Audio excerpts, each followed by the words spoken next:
Media మిత్రులందరికీ కూడా నమస్కారం। ఈరోజు మా AICC general secretary Meenakshi madam గారి దగ్గరికి రావడం జరిగింది।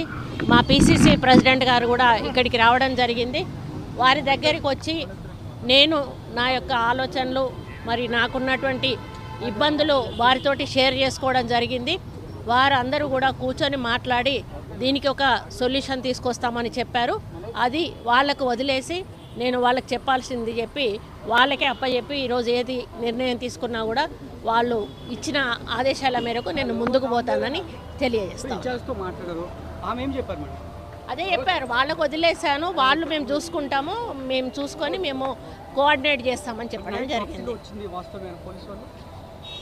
అవన్నీ నేనేమి కామెంట్ చేయదలుచుకోలేదండి। అవన్నీ మీ అన్నీ తెలిసినవన్నీ అడగద్దు దయచేసి। నేను మీడియా వాళ్ళని ఎందుకంటే మిమ్మల్ని దాటేసి వెళ్ళడం కరెక్ట్ కాదు అని చెప్పి మేము ముందటికి వచ్చి నేను చెప్పడం జరుగుతూ ఉంది।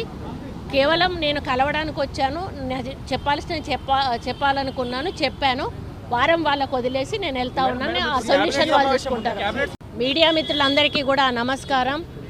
ఈరోజు మా AICC general secretary Meenakshi madam గారి దగ్గరికి రావడం జరిగింది। మా పిసిసి ప్రెసిడెంట్ గారు కూడా ఇక్కడికి రావడం జరిగింది। వారి దగ్గరికి వచ్చి నేను నా యొక్క ఆలోచనలు మరి నాకున్నటువంటి ఇబ్బందులు వారితోటి షేర్ చేసుకోవడం జరిగింది। వారందరూ కూడా కూర్చొని మాట్లాడి దీనికి ఒక సొల్యూషన్ తీసుకొస్తామని చెప్పారు।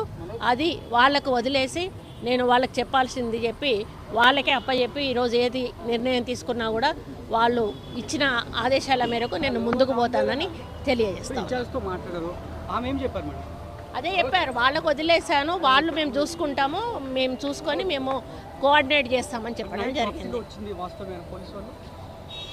అవన్నీ నేనేమి కామెంట్ చేయదలుచుకోలేదండి। అవన్నీ మీ అన్నీ తెలిసినవన్నీ అడగద్దు దయచేసి। నేను మీడియా వాళ్ళని ఎందుకంటే మిమ్మల్ని దాటేసి వెళ్ళడం కరెక్ట్ కాదు అని చెప్పి మేము ముందటికి వచ్చి నేను చెప్పడం జరుగుతూ ఉంది। కేవలం నేను కలవడానికి వచ్చాను, చెప్పాల్సిన చెప్పాలనుకున్నాను, చెప్పాను। వారం వాళ్ళకు వదిలేసి నేను వెళ్తా ఉన్నాను, ఆ సొల్యూషన్ వాళ్ళు చూసుకుంటారు।